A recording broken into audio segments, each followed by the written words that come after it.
Hello and welcome back to the Sam Beast Consulting YouTube channel. Thank you very much for joining us once again. And before we start, just go ahead, give this video a like, subscribe if you're not already subscribed, as we've grown a lot, continue to grow a lot, and it's awesome, and I'd hate for you to miss out on any future ITAM, FinOps, cloud-based epic videos that we've got coming up.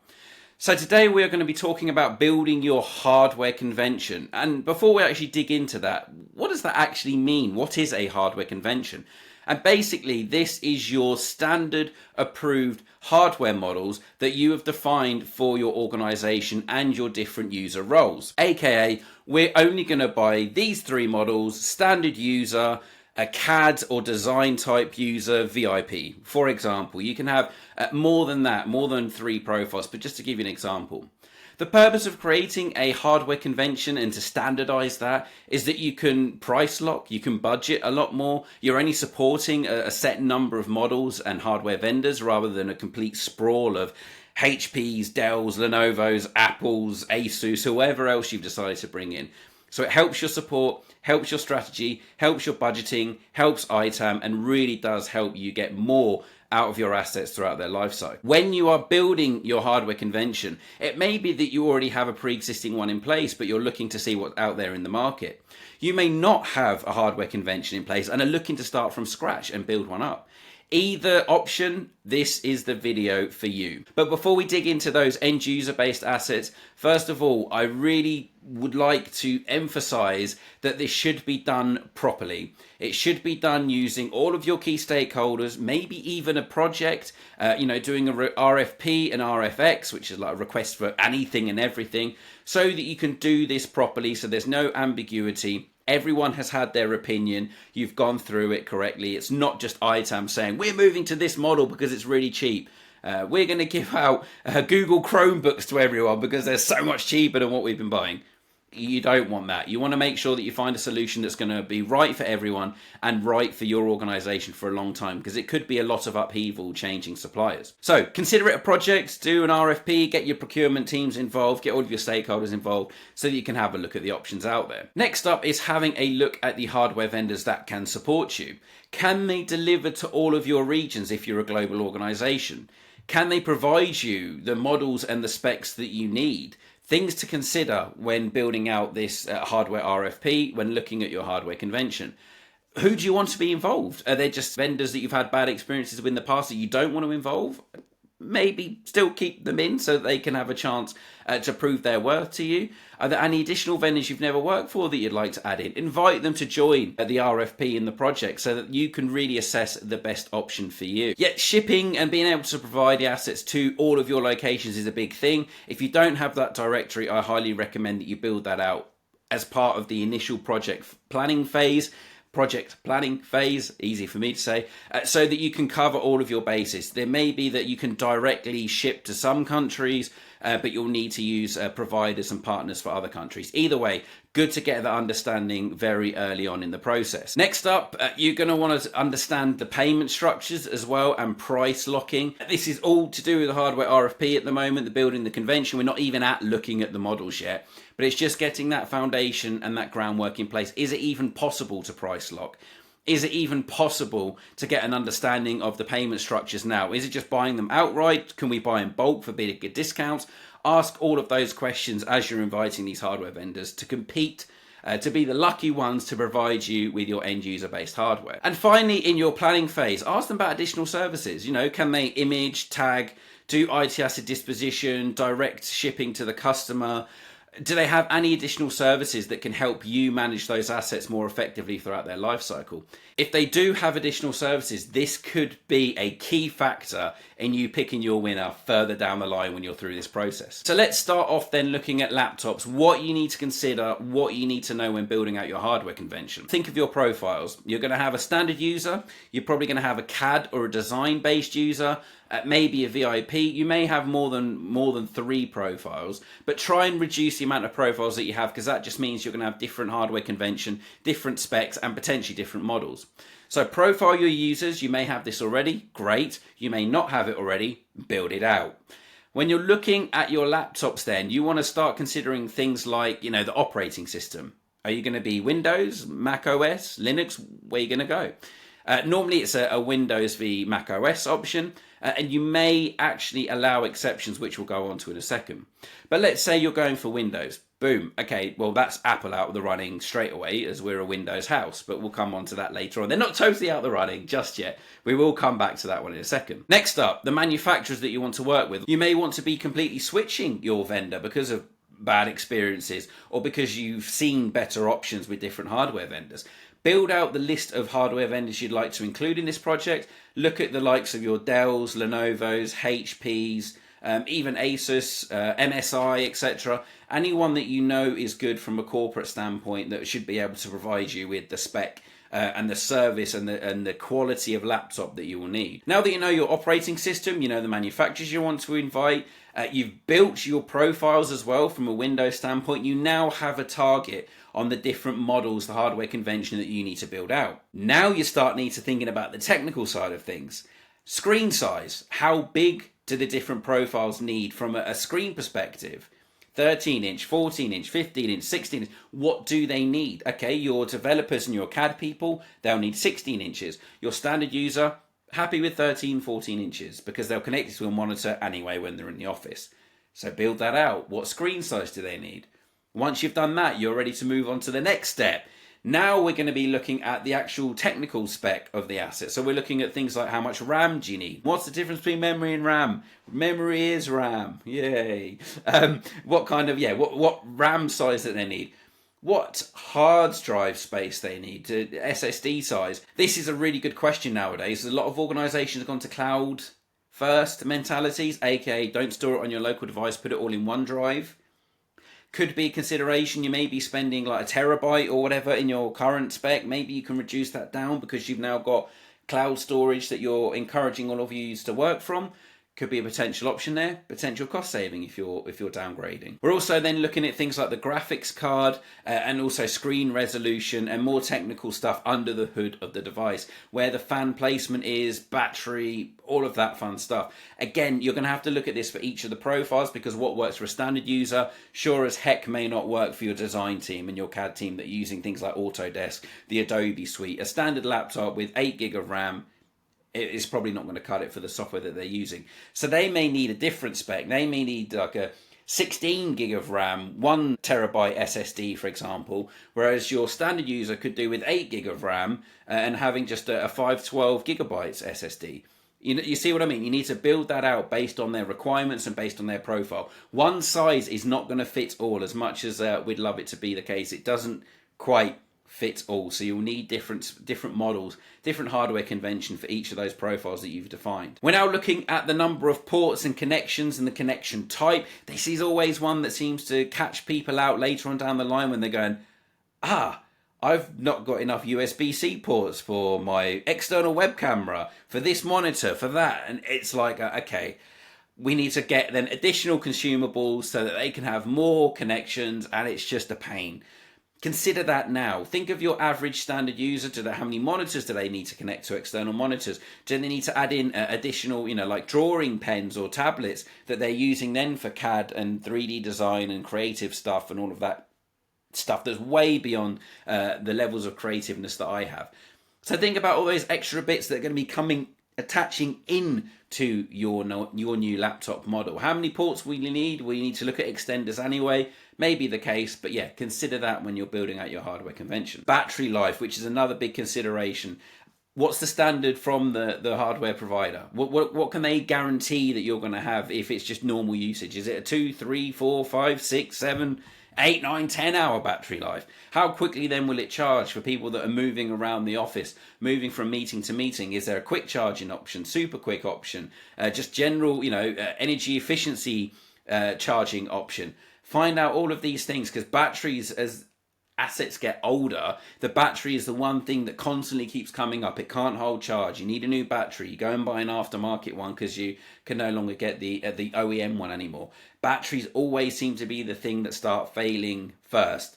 So find out about that. This could also relate to the cooling elements of it, where the fan placement is to keep the battery cool and keep your laptop cool, which will also help with the longevity of the asset. The aesthetics, what does it look like? What color is it? What material is it made for? How heavy is it? All of these things you need to take into account when building your hardware convention. If it's too heavy, you're going to get complaints. If it looks scratchy, if the material on it is scratchy, you're going to get complaints. It's going to look awful. If it holds sticker residue, it's going to look really bad. If it cracks easily, if it dents easily, you get where I'm going with this. What kind of material is it? Is it robust? Will it meet your requirements? Or is it just going to end up looking quite old, worn and tatty after just a few months worth of work?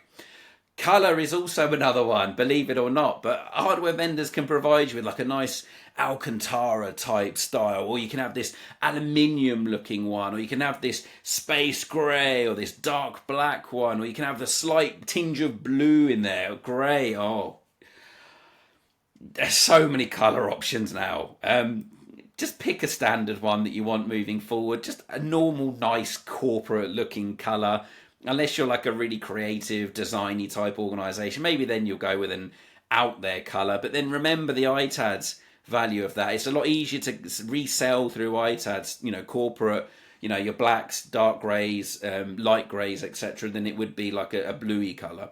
So yeah, think about that. Think about the end of life when picking your colours, and just pick one, standardise it, same colour across all the profiles, that there's no different ones in there. Sorted. Easy one. Move on. The final thing as well, that when you're considering your hardware convention, supply chains and the lead times for ordering this kit. Bearing in mind you may have a stockpile of stuff that you need hardware refreshed already. How long is it going to take you to get all of that new equipment in? How long would it take you normally to get it? Is it a 5, 6, 7, 8, 9 week lead time? Find that out. Understand whether it's custom to order, CTO, and whether that's going to increase the supply chain of it. And also find out what the average shipping times are to some of your more remote places, or troublesome countries that have import-export fees and duties and all of that fun stuff. Find all that out in the starting point. Once you have defined your laptop hardware convention, your models, you've gone through the process, you've gone through the hardware RFP, you've built your profiles, you know what your standard is. Normally the hardware vendor can then provide you a portal with just your standard hardware models in there for ordering. Great, amazing, but not everyone sees that.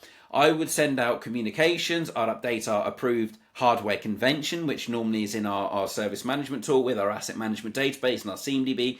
Have them as hardware catalog items in there. Nice picture, full list on the spec, full list on the user profile on who's going to have this. Everyone knows it's clear, it's concise, you've price locked. This is the future for the next 5, 6 years. You're all good to go. That's, in a nutshell, that is how that works. It should work in theory, right?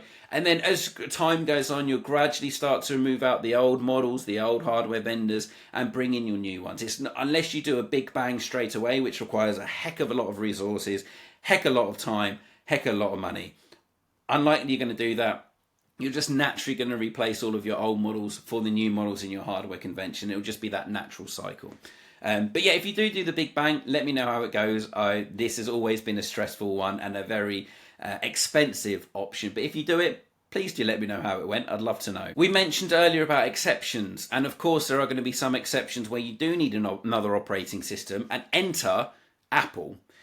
You necessarily don't have to do a hardware RFP for this. It may just be that there's a set user profile that need MacBooks. Again, it's more the designers, the creative types, social media teams now as well. So yeah, they don't need to be part of the RFP. They're just known to need macOS devices, and you can manage that as an exception to the rule. And again, build the user profiles for that. So when it comes to your hardware request process, you're onboarding, you know who needs to have that Mac. So you've done your laptops.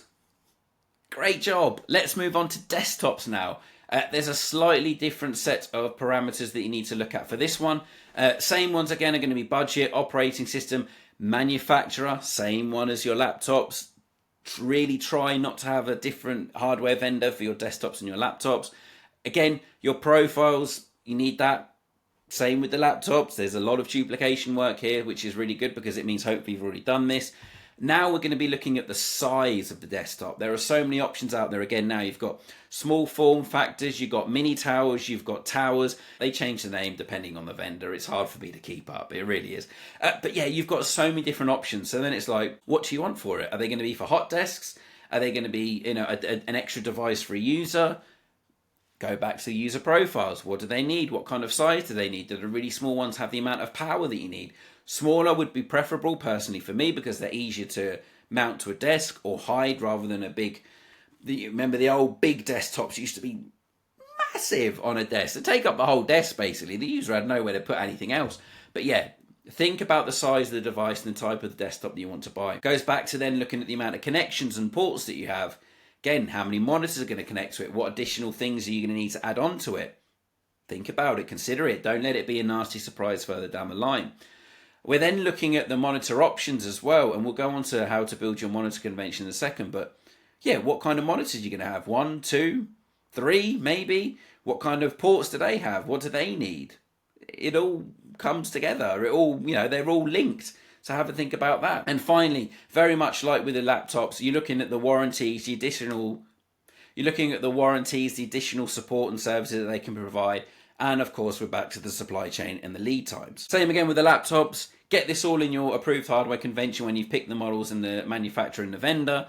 Price lock it like you have with everything else. Put it as hardware catalog items. Shout about it to the world that you have this new desktop standard as well. So we've looked at the desktops and the laptops. Let's look at the monitors now because they're all very interlinked. You're likely to take a laptop, plug it into a monitor within your office. Desktops obviously need to be plugged into a monitor. So when looking at monitors, there are a few things that you definitely need to consider. Again, it's the size of the screen, screen resolution. We're looking at it by pixels and stuff like that. Outputs, again, connections, again, but also looking at the longevity of these monitors. We've had instances in the past where you purchase monitors, you start getting screen burn, you start getting dead pixels, etc. And some even have destroyed connections going into laptops and desktops because it was overheating and there were faulty connections going in. So again, I would typically not be as firm on sticking to the same manufacturer as like desktop and laptop. Like you want those two to be the same. For monitors, there are monitor specific hardware providers out there that may provide better value and a better spec that's within your budget. So don't necessarily just look at, okay, well, we're buying all of these devices from Dell or HP or Lenovo, therefore we need to buy their monitors. You can branch out and invite other hardware vendors into your monitor hardware RFP to build your monitor standard hardware convention, your approved hardware convention. So think about, the screen size, resolution, outputs, and then aesthetics as well is quite important for monitors. Are they curved? Are they flat? Are they tall? Are they short? Are they wider? How does it look in your office? Because that's something that is likely to be there a lot more than your laptops and your desktops in there. A lot of organisations mount them on the desk, so they're all lined up, they're all in rows. If they're all different models, it looks awful. If they're all different screen sizes, it looks awful. If they're all uniformed, the same model, same manufacturer, it looks great. And that's a really big thing when it comes to people visiting the office. Just the little things when you're trying to get someone to join your organisation for a role, and you show them around the office as part of the interview phase and they can see all these lovely monitors all lined up. It might make a bit of a difference. And personally for me, I just like seeing that uniformed. We've all got the same monitors. No one can complain. No one can moan about it. Everyone's got the same one. Caveat. Design and 3D. Design and 3D teams may need a slightly higher spec monitor.